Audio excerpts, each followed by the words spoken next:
நம்மளை பியூரிஃபை பண்ணுறது, கேர் பண்ணுறது பற்றியும் சொன்னீங்க. அடுத்து லோக்கல் ஸ்டிமுலேஷன் வந்து ஜாயிண்ட் பெயின்ஸ் பற்றி சொன்னீங்க மேம். அடுத்து லேர்னிங்கில் வந்து நம்ம மெமரி எப்படி ஷார்ப்பாக வச்சுக்கிறது, நம்ம ஸ்ட்ரெஸ் எப்படி ரிலீஸ் பண்ணுறது அப்படின்னு சொன்னீங்க. இப்போ அடுத்தது நம்ம வந்து இப்போ இன்றைய காலகட்டத்தில் வந்து பார்த்திங்கன்னா வெயிட்டு ஃபிட்னஸ் அப்படிங்கிறதும் வந்து ஒரு பெரிய சேலஞ்சிங் விஷயமா இருக்குது. இப்போ நிறைய பேர் வந்து உடல் பெருத்து போய் தான் நம்ம பார்க்குறோம். அதிகமாக வெயிட் லாஸ் பண்ணுறதுங்கிறதும் ஒரு பெரிய சேலஞ்சிங்கான விஷயமா இருக்குது. என்னதான் நம்ம சாப்பிட்டாலும், என்னதான் நம்ம வாக்கிங் போய் எக்ஸசைஸ் பண்ணாலும் சிலருக்கு வந்து ஜெனட்டிக்காகவே அந்த ஃபேட்னஸ் வந்து அப்படியே தங்கிடுது. ஸோ அதுக்கு ஏதாவது நம்ம ஹீலியில் ஏதாவது ப்ரோக்ராம் இருக்கா மேம்? இப்போ இதில் என்னென்னா வெயிட் லாஸ்ன்னு அப்படின்றத நம்ம சொல்லக்கூடாது. ஏன்னா நீங்கள் ஃபிட்னஸ்ஸு அப்படின்ற ஒரு ப்ரோக்ராம் பெயரை பார்த்தோன்னே வெயிட் லாஸ்க்கு இது ஹெல்ப் பண்ணுவா அப்படின்றத யோசிச்சிடக்கூடாது. ஏன்னா அதாவது எப்படி நம்ம பார்க்குறோம் அப்படின்னா, இப்போ ஒவ்வொருத்தருக்கு வந்து அவங்களுடைய ஹெரிடிட்ரியாகவே கூட அவங்களுக்கு அந்த பாடி ஸ்ட்ரக்சர் இருக்கலாம். அப்படி இருந்தாலும் அவங்க எனர்ஜெட்டிக்காக இருக்கிறாங்களா? எனர்ஜெட்டிக்காக இருந்தாங்கன்னா அது ஒன்றும் அது ப்ராப்ளமே கிடையாது, ஓகேவா? ஆனால் அது ஒரு பேர்டனாக இருக்குது. அதனால் வந்து அதை வந்து ஓவர் வெயிட்டாக இருந்துக்கிட்டே என்னால் எதுவுமே செய்ய முடியல அப்படின்னா அதுதான் வந்து அவங்களுக்கு ஓவர் வெயிட் அப்படின்றது சொல்லணும். சில பேர் வந்து அதை ஒரு இதுவாகவே கன்சிடர் பண்ணாமல் எனக்கு அது ஒன்றும் பெருசாக தெரியல அப்படின்னு சொல்லி நினைக்கிறவங்களுக்குலாம் வந்து ஆக்டிவாக இருக்கிறேன், எனக்கு என்னுடைய ஒர்க் எல்லாமே என்னால் செய்ய முடியுது, எனக்கு ஒன்றும் ப்ராப்ளம் இல்லைன்னா அது ஒன்றும் கேஷுவலான இதுதான். சில பேருக்கு எது செஞ்சாலும் மூச்சு இறைக்குது, 4 அடி நடந்தால் மூச்சு இறைக்குது, ஸ்டெப்ஸ் ஏற முடியல அப்படின்னா தான் அதுதான் வந்து ஓவர் வெயிட் அப்படின்னு சொல்லணுமே தவிர உடனே இப்போ இந்த ஃபிட்னஸ் ப்ரோக்ராம்ஸ் இருக்குது, நீங்கள் இதில் வெயிட் லாஸ் பண்ண முடியுமா அப்படி கிடையாது. அது வந்து என்ன பண்ணுன்னா உங்களுக்கு உங்களுடைய இது வெயிட்டு எதுவாக இருந்தாலுமே அது பேலன்ஸ் பண்ணி அதை ஹார்மனைஸ் பண்ணுறது தான் அதை வந்து ஹெல்ப் பண்ணும், ஓகேவா? ஸோ இப்போ நம்ம என்னெல்லாம் பேச போகிறோம் அப்படின்னா ஃபிட்னஸ் ப்ரோக்ராம்ஸ் பற்றி பேச போகிறோம். ஸோ ஃபிட்னஸ் இதுதான் வந்து ஃபிட்னஸ் ப்ரோக்ராம்ஸ். இந்த ஃபிட்னஸ் ப்ரோக்ராம்ஸ்லேயே பார்த்தீங்கன்னா இது ஒரு 8 ப்ரோக்ராம்ஸ் கிட்ட இதில் இருக்குது, ஓகே? அதில் மெயினாக இப்போ ஒன்றுன்னா என்ன சொல்கிறாங்க, வெயிட் இருக்குது, மசில் ஹார்மோனி இருக்குது, சர்க்குலேஷன் இருக்குது, பெர்ஃபார்மன்ஸுன்றது ப்ரோக்ராம் இருக்குது, ஸ்ட்ரென்தன் பண்ணுறது இருக்குது, ஸ்டாமினா இன்க்ரீஸ் பண்ணுறதுக்கு இருக்குது, ரீஜென்ரேஷன் பண்ணுறதுக்கு இருக்குது, டீப் ரிலாக்ஸேஷனுக்கு இருக்குது. ஸோ இப்போ வந்து இதில் வெயிட்டுன்றது சொன்ன உடனே வெயிட் லாஸில் நிறைய பேருக்கு அப்படின்னா வெயிட்லனாவே ஆட்டோமேட்டிக்காக வெயிட் லாஸ் அப்படின்னு தான் வரும். சரி, ஃப்ரீக்வன்சி வச்சே நம்ம உடல் எதையே குறைச்சிட முடியுமோ, உட்கார்ந்த இடத்துலயே நம்ம ஹீலி வச்சு நம்மளால வெயிட் லாஸ் பண்ணிக்க முடியுமோ அப்படின்னு தான் நிறைய நேயர்கள் நினைச்சிருப்பாங்க. அதாவது நடக்காது, இதுதான் இப்படிதான்றது நீங்க இது பண்ணக்கூடாதுன்னு தான் சொல்ல வருது. அதாவது நடக்காதுன்றது கிடையாது, ஆனால் இதுதான் இது நடக்கணும் அப்படின்றத நம்ம சொல்ல முடியாது. ஏன்னா இதுல பொறுத்த வரைக்கும் நீங்க மற்ற வேரியஸ் ப்ரோக்ராம்ஸ் எல்லாமே ரன் பண்ணும்போது கூட உங்களுக்கு வந்து இப்போ நல்லா பசிக்கல, அதாவது நான் சொன்ன மாதிரி சில பேருக்கு ஸ்ட்ரெஸ்ஸாக இருக்கிறாங்கன்னா என்னன்னே தெரியாது சாப்பிட்டுட்டே இருக்கிறது கூட வந்து ஒரு ஓவர் வெயிட் வந்து போடுறதுக்கு ஒரு வழியாக இருக்கும். இப்போ சப்போஸ் அந்த ஸ்ட்ரெஸ் ப்ரோக்ராம்ஸ்லாம் ரன் பண்ணும்போது அவங்களுடைய கிளாரிட்டி கிடைக்குது, அவங்களுடைய எமோஷன்ஸ் பேலன்ஸ் ஆகுதுன்னா அப்போ ஆட்டோமேட்டிக்காக ஃபுட் இன்டேக் எல்லாமே வந்து ரெடியூஸ் ஆக ஆரம்பிக்கும். அப்போ ஆட்டோமேட்டிக்காக அவங்க வந்து வெயிட் லாஸ் வந்து அவங்க வெயிட் வந்து நார்மல் ஆகிறதுக்கு நிறைய வாய்ப்புகள் உண்டு. ஸோ அப்படி இருக்கும்போது அப்போ நம்ம வெயிட் லாஸ் பண்ணணுன்றது சொல்லக்கூடாது இல்லையா? ஸோ அதனால் எந்த ப்ரோக்ராமில் அவங்களுக்கு எதில் பெனிஃபிட் வரும்ன்றது அதை கரெக்டாக ரன் பண்ண தான் தெரியும். ஸோ பர்டிகுலராக இந்த ப்ரோக்ராம்ன்றது என்ன பெனிஃபிட்ஸ் அப்படின்றது நம்ம தெரியப்படுத்துகிறோம் இல்லையா? அவங்களுக்கு என்ன தேவைன்றது இதுலேருந்து அவுட் ஆஃப் திஸ் இதுலேருந்து அவங்க வந்து எடுத்து அதை ரன் பண்ணிக்கலாம், சூஸ் பண்ணி. இப்போ வெயிட்ன்ற ப்ரோக்ராம்லேயும் பார்த்தீங்கன்னா 60 மினிட்ஸ் இந்த ப்ரோக்ராமுக்கு வந்து காட்டுது, பிரேஸ்லெட் போட்டு பண்ணணும்னு சொல்கிறாங்க. ஸோ அப்போ என்ன அது வெயிட் அப்படின்னோடனே இது வந்து வெயிட் லாஸ்க்காகன்றது இல்லை, உங்களுடைய பாடி மாஸ் இண்டெக்ஷன் சொல்லுவாங்க, அதை வந்து ஹார்மோனியாக வச்சுக்கிறதுக்கும் அது வந்து பேலன்ஸ்டாக இருக்கிறதுக்கும் வந்து இந்த ப்ரோக்ராம் வந்து உங்களுக்கு ஹெல்ப்ஃபுல்லாக இருக்கும். ஸோ வெயிட் லாஸ் ஆகிடும் இல்லை வெயிட் கெயின் ஆகிடும் அப்படிலாம் வந்து கிடையாது. அந்த பாடி மாஸ் இண்டெக்ஸை வந்து கரெக்டாக பிஎம்ஐ சொல்லுவாங்க இல்லையா, அதை வந்து மெயின்டைன் பண்ணுறதுக்கு வந்து இந்த ப்ரோக்ராம் வந்து ஹெல்ப்ஃபுல்லாக இருக்கும். அதுக்கு தான் இந்த வந்து வெயிட்டுன்னு சொல்லி இந்த ப்ரோக்ராம் நேம் கொடுத்துருக்காங்க.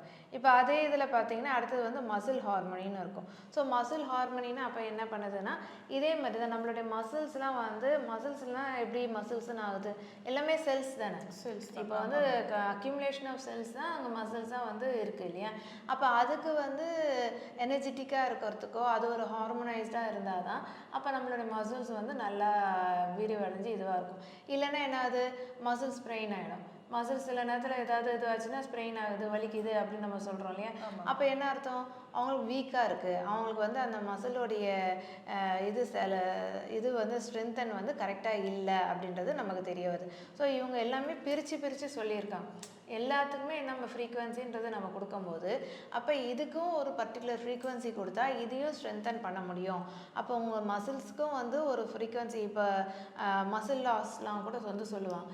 ஸோ அப்படிலாம் என்ன ஆகுதுன்னா அப்படியே அவங்க வந்து ஒரு ஒரு ஒரு நார்மல் லுக்கில் இல்லாமல் அப்படியே ஒட்டின மாதிரி போன்ஸாக தெரிகிற மாதிரி இருக்கும் இல்லையா. ஸோ அதனால் மசில் லாஸ்ன்னு சொல்லுவோம். எதுவுமே வந்து ஒட்டவே ஒட்டாது, சாப்பிட்ற மாதிரி தான் இருக்கும், ஆனால் ஸ்கின்னியாக இருக்கிற மாதிரி இருப்பாங்க.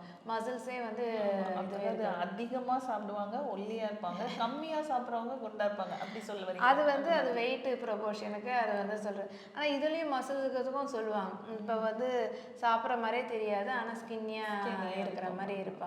அது என்னென்னா சில நேரத்தில் வந்து அது வந்து தவறுன்னு சொல்ல முடியாது. இந்த டிசீஸ் பேட்டர்னாக கொண்டு போயிடுறாங்க பாருங்கள், அப்போ தான் வந்து அது வந்து ப்ராப்ளமாக அவங்களுக்கு வந்து கிரியேட் ஆகும். அதாவது எப்படி சொல்கிறதுனா டிசீஸ் பேட்டர்னா மசில் லாஸ் ஆச்சு, எதுவுமே வந்து ஒட்டலை, அவங்களுக்கு வந்து அவங்களுடைய சாப்பாடு வந்து சாப்பிட்டாலும் அது தேவையான அளவுக்கு அவங்களுக்கு போய் ஸ்டோர் ஆகலை, அவங்களுக்கு அது உடம்பு வந்து அக்செப்ட் பண்ணிக்க மாட்டேங்குது. ஃபேட்டை அனலைஸ் பண்ணுறதுக்கு ஏதாவது இருக்கா மேம்? அது ஃபேட் அனலைஸ் பண்ணுமா? இப்போ நம்ம ஃபேட்டுன்னு வந்து தனியாக இது வந்து அனலைஸ் பண்ணாது. இப்போ வந்து நம்ம சாப்பிடும்போதும் நம்மளுக்கு இது எல்லாமே நமக்கு அவேர்னஸ் வந்து கிரியேட் பண்ணும். அதே நேரத்தில் எது இம்பேலன்ஸ்டாக இருக்கோ அது வந்து இது கரெக்ட் பண்ணுறது. ஸோ இது எப்படின்னா உங்களோட ஃப்ரீக்குவென்சியில் இம்பேலன்சஸை தான் அது கரெக்ட் பண்ணும். அதுதான் ஹார்மனைசேஷன் ஆஃப் பயோஎனர்ஜெட்டிக் ஃபீல்ட். ஃபேட் டெபாசிட்டுக்கும் இதுக்கும்லாம் எந்த சம்மந்தமும் எதுவுமே அதெல்லாம் கிடையாது. அதாவது இப்போ நம்ம வந்து பண்ணுறோம், இப்போ நம்ம வந்து ஒருத்தவங்களுக்கு இந்த மாதிரி மசில் வந்து ஹார்மனைஸ்டாக இருக்கணும்னு நினச்சாங்கன்னா அவங்களுக்கு அது வந்து கரெக்டாக இல்லை அப்படின்னு சொன்னால் அது அவங்களுக்கு ஹெல்ப் பண்ணுறதுக்கு நம்ம வந்து இந்த ப்ரோக்ராம் ரன் பண்ணணும். இது ரன் பண்ணுற மூலிமா இப்போ இந்த மசில் ஹார்மனியை ரன் பண்ணுறது மூலிமா அவங்களுக்கு அது வந்து அவங்களுடைய பயோஎனர்ஜெட்டிக் ஃபீல் வந்து இது சார்ந்து ஸ்ட்ரென்தன் ஆகும். இப்போ நீங்கள் செல்ஸ்ன்னு சொல்லும் போது இப்போ நம்ம பாடிக்குள்ளே சம் டெட் செல்ஸும் இருக்கும்ல மேம், அது வெளியேற்றுறதுக்கோ இல்லை இப்போ இந்த ஃப்ரீக்வன்சி வேவ்ஸால் அதை ரீஆக்டிவேட் பண்ணுறதுக்கோ ஏதாவது அந்த டெட் செல்ஸ்ன்றது எப்படி முதல்ல ஃபார்ம் ஆகுதுன்றது பார்த்துக்கணும். ஏன்னா இப்போ என்னென்னா சில செல்ஸுக்கு வந்து லைஃப் ஸ்பேன் இருக்குது. எல்லாத்துக்குமே வந்து ஒரு பர்டிகுலர் லைஃப் பீரியட் முடியும் போது ஆட்டோமேட்டிக்காக நியூ செல்ஸ் வந்துடும், பழைய செல்ஸ் வந்து அதுதான் ரீஜென்ரேஷன் ஆஃப் செல்ஸ்ன்னு சொல்லுவாங்க. ஸோ அதுக்கெலாம் இதுக்கு தனியாக ப்ரோக்ராம்ஸ் இருக்குது, ஒரு செல்ஸை ரீஜென்ரேஷன் பண்ணுறதுக்கு இருக்குது. ஸோ இப்போ வந்து ஒரு இடத்துல வந்து செல்ஸ் சரியாக இல்லை, நெக்ரோசிஸாக இருக்குது, அப்படியே டெட் செல்ஸ்ன்னு சொல்லுவாங்க. அந்த மாதிரி ரொம்ப பாதிப்பாக இருக்குது, அது க்ரானிக்காக இருக்குன்னா அந்த இடத்துல வந்து பிளட் சர்க்குலேஷன் இல்லாத இருக்கும், இல்லை அந்த இடத்துல வந்து செல்ஸோடைய இது வந்து ஃபார்மேஷன் சரியில்லாத இருக்கும். ஸோ அந்த மாதிரியா இருக்கிறதுக்குலாம் இந்த சர்க்குலேஷன்ற ஒரு ப்ரோக்ராம் இருக்குது. இப்போ சர்க்குலேஷன் அப்படின்னு சொன்னால் இந்த பிறகு 30 மினிட்ஸ் அந்த ப்ரோக்ராம் வந்து இருக்குது. இது என்ன பண்ணும், உங்களுடைய சர்க்குலேஷன் வந்து பேலன்ஸ் பண்ண ஆரம்பிக்கும். அதாவது கரெக்டாக ஃபுல் ஃப்ளெஜ்டாக நமக்கு சர்க்குலேஷன் ஆகுதான்றது நமக்கே தெரியாது.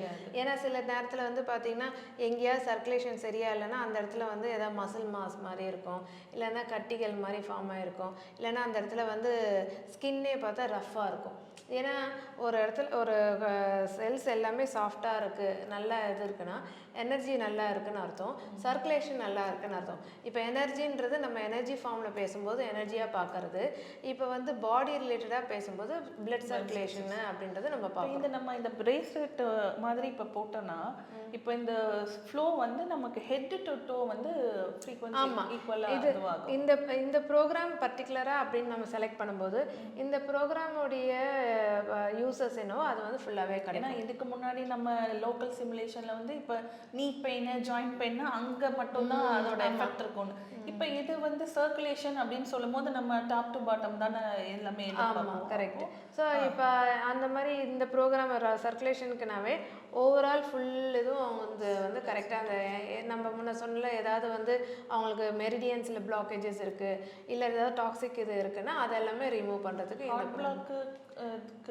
ஆமாம் சர்க்குலேஷன் அதுவும் வந்துட்டு நம்ம ரன் பண்ண எதுவுமே கன்சிஸ்டண்டாக ரன் பண்ணாதான் ரிமூவ் ஆகும்.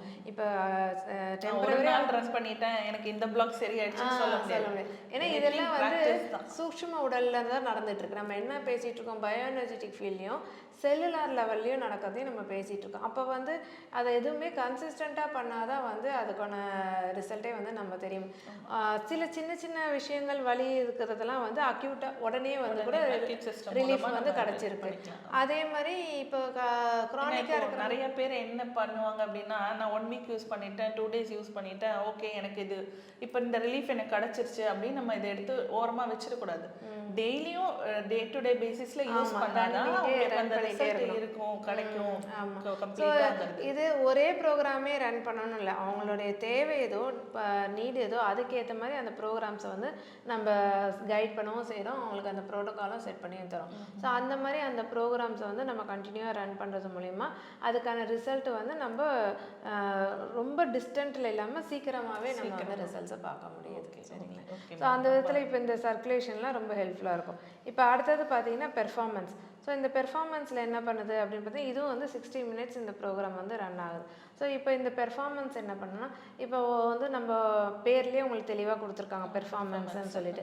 அப்போ என்ன சொல்கிறாங்க, நம்ம எதில் வந்து நல்லா பெர்ஃபார்ம் பண்ணோம்னு நினைக்கிறோம், எதுலேயும் வந்து ஒரு சேலஞ்ச் இல்லாமல் ஈஸி கோயிங்காக எஃபர்ட்லெஸ்ஸாக வந்து இது எனக்கு நடக்கணும் அப்படின்னு சொன்னால் அப்போ அந்த பெர்ஃபார்மன்ஸ் ப்ரோக்ராம்ஸை வந்து நம்ம வந்து யூஸ் பண்ணிக்கலாம். ஸோ ஏன் வேர்ட் பை வேர்டுக்கு வந்து நம்ம புரிதலோட அந்த வேர்டுக்கு ஒரு ஃப்ரீக்குவென்சியை வந்து செட் பண்ணி கொடுக்குறாங்க அப்படின்னா, நம்ம நீங்கள் பார்த்தீங்கன்னா நம்ம முன்னோர்கள் ஆகட்டும், நம்ம வீட்டில் வந்து பெரியவங்களாக இருக்கட்டும், அவங்க என்ன சொல்லுவாங்க, நல்ல வார்த்தைகளே பேசுங்க, நல்ல விஷயங்களே சொல்லுங்க, வாயிலேருந்து வர்றது எல்லாமே நல்ல விதமாக இருக்கும். நம்ம கிட்ட இருக்க நம்மளை சுற்றி ஏஞ்சல்ஸ் இருக்கிறதாவும் நம்ம எது சொன்னாலும் அப்படியே ஆகட்டும் அப்படியே ஆகட்டும்னு சொல்லுவாங்க. ஸோ நம்ம நல்ல விஷயம் சொல்லும் போது அப்படியே ஆகட்டும்னாங்கன்னா நல்லதே நடக்கும். நம்ம ஏதோ ஒரு கெட்டதாக ஒரு சொல்லிட்டோம்னா அப்படியே ஆகட்டும்னா அது அப்படியே நடந்துரும் அப்படிங்கிறதுக்காக. ஸோ அது மட்டும் இல்லாமல் அது ஒரு பாயிண்ட் ஆஃப் வியூவில் சொல்கிறது மட்டும் இல்லாமல் ஒரு ஒரு வார்த்தைக்கும் ஃப்ரீக்குவன்சி இருக்குது, ஒரு வார்த்தைக்கும் எனர்ஜி இருக்குது. இப்போ நம்ம வந்து